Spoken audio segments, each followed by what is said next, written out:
How to quit smoking and fix your life.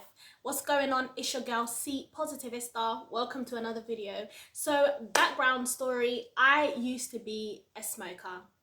I was billing it. I was waking and baking. It became a problem when I started smoking on my own. You know, it was at first it was just like, oh, bill it for me, I'll take it home. And then I actually learned to bill it, and that's when it started. That's when the habit started, right? That's when it was really like, okay, I'm a smoker. That's when I became a smoker, ganja smoker. You lot. However, I'm 5 years clean, so here are some of the tips that I used to help me quit smoking 5 years ago. Let's go. The first thing is make up your mind, because I tried to stop smoking so many times. Like, I tried so many times. I tried and I tried and I tried. However, true change, like the real change, only really started to occur when I decided, okay, enough is enough. This is it. I'm done. So think about some of the reasons as to why you're smoking. Your why has to be stronger than the habit. So if your why, your reason as to why you want to stop smoking is not stronger than the habit, then you're more likely to fall back into the habit. So what I mean is, for me personally, my mental health was being, I felt like my mental health was being affected.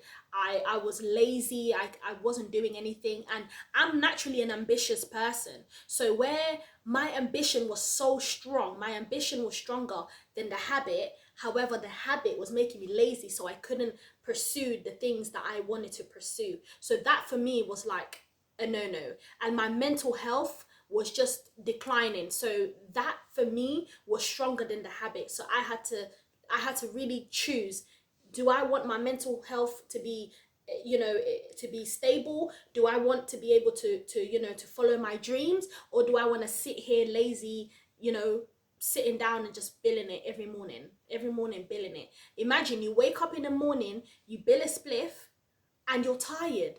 The rest of the day, you can't even look forward to the rest of the day, because the day is done. Because once that wears off, you might do a little thing here and there, but then you might want to bill it again so that you can, and it's just, it became tedious. It became too much. And I just, my why was stronger than the habit. So think about your why. Why do you want to quit? Why is it important for you to quit? And also, when I looked at myself in the mirror, I didn't like how I started to look when I was smoking. So this is a picture of me when I was smoking, Exhibit A.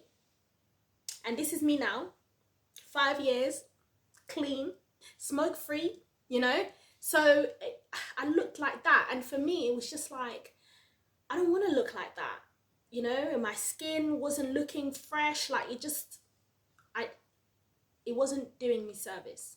Number 2, clear out everything, like everything that enables you to smoke. Clear it out. I'm talking the Rizla, the grinder, the tobacco, whatever it is that enables you to smoke, the lighters, everything. Clear it out, get rid of it. And also, the most important thing is, you're gonna have to break up with your dealer. You're gonna have to break up with them, because they enable the habit.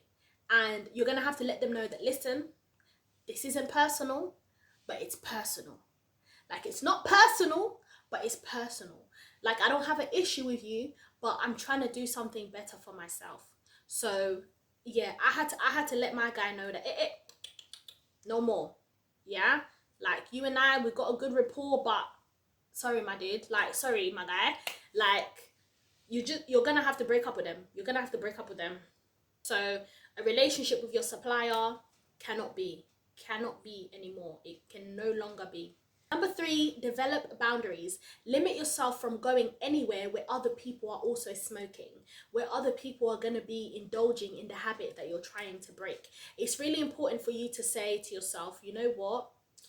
I'm not going to go. And I'm going to do something else. Do other things, right? So let your friends know. Let your friends know that, look, I'm not trying to smoke no more. And sometimes Do you know what? For me personally, I did share with like one or two friends that I weren't smoking anymore. However, the real change happened in private. The real change happened in silent, simply because I didn't have anyone to remind me of anything. Like it was a personal journey, and more time the problem wasn't the smoking I was doing with others. The problem was the smoking I was doing in private. You know, that midnight spliff, that spliff before you go to bed, that spliff when you wake up in the morning, you know, just like it was the private smoking that was the problem. So for me, it wasn't really about letting people know that I was stopping. It was more about like me just kind of like being within myself and just, just stopping for myself. And then I was like to my friends, oh no thanks, like if I was around them and they try pass it to me, oh no thanks, I'm good. Oh, is everything all right? Yeah, I'm good. Like, just, yeah, I'm just not today. And eventually they were like, you're not smoking anymore, are you? I was like, nah. However, once you feel stronger again, once you feel like, you know what, I'm able to be around these people again, then you can reunite with your friends. Like, but it's important for you to be strong within yourself. Like, if you're not strong within yourself, don't be around people who are smoking, because you're more than, be honest with yourself, you're going to be more than likely to want to smoke. So for me, it was just like I just needed a break. I just needed a break away from the people that smoke so that I can just not smoke. Once I was strong again, once I was able to not, be feel tempted, and now I'm in a place where people don't even pass it to me. Like, people don't even pass anything to me because they know that this one doesn't smoke. This one does smoke. So they don't pass nothing to me, and to be honest, they don't really smoke around me. Like, my friends don't smoke around me at all. If I go see them, they don't smoke around me. And I don't know if it's just a subconscious thing where they just know I don't smoke. I don't know what it is, but they just don't smoke around me at all. So I guess a win is a win. Number 4, get fit. Personally, I started going for daily walks. So say for example, when I felt the urge to smoke, I'll go for a walk, I'll get fresh air. By the time I come back in the house, I don't really want to smoke anymore. I don't know what that is for you. So it's important for you to find it. Is it jogging? Is it walking? Is it gym? Is it powerlifting? Whatever, like whatever you feel like you might need to do to kind of like replace it. So when you're getting rid of a negative habit, it's important for you to replace it with a positive habit. So find something new that you can do instead of smoking. Is it, are you looking to create content? Are you looking to do something a little bit more productive with your time? Are you looking to start a business, drop shipping, whatever it is, like whatever it is that you feel like you can be doing instead of smoking, start doing that. And it's important for you to get a morning routine, like start a new morning routine. Where my morning routine consisted of like smoking, billing it, I had to get a new morning routine, whether it's reading a devotional, meditation, prayer, things like that. And then also get a nighttime routine, because for me it was like smoking in the morning and smoking before I go to bed, and then in between smoking. So it's like, create new routines for yourself and switch things up, and your brain might be like, huh, what we doing? Like, this is not what we normally do. It may take some time for you to get used to it, but it's really important for you to get yourself a new program, like get yourself a new routine.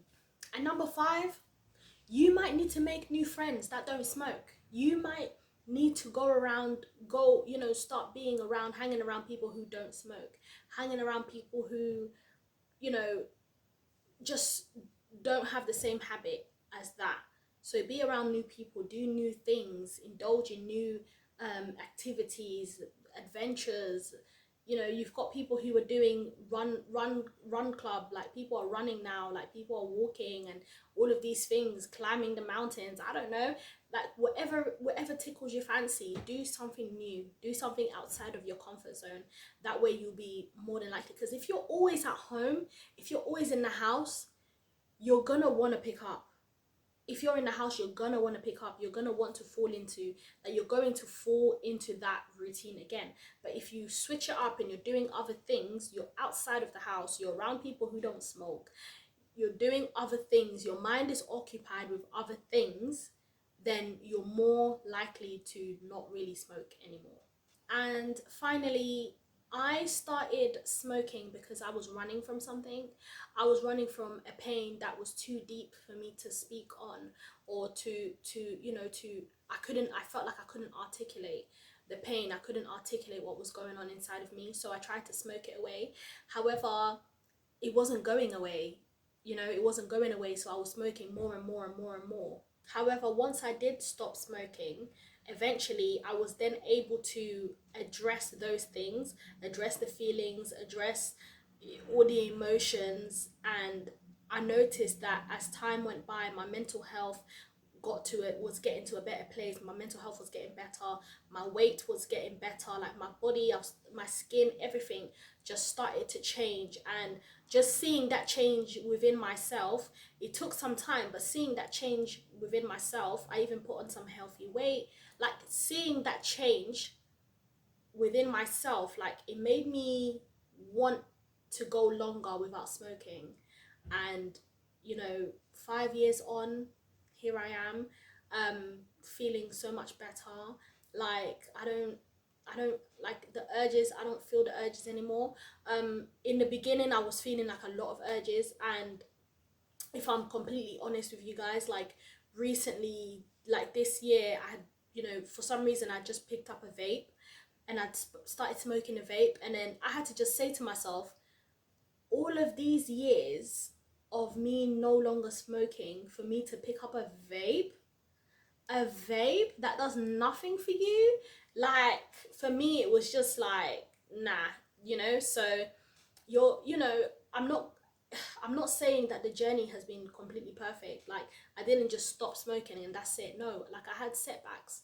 So there's gonna be setbacks, but you need to be able to, like I said, it's the why.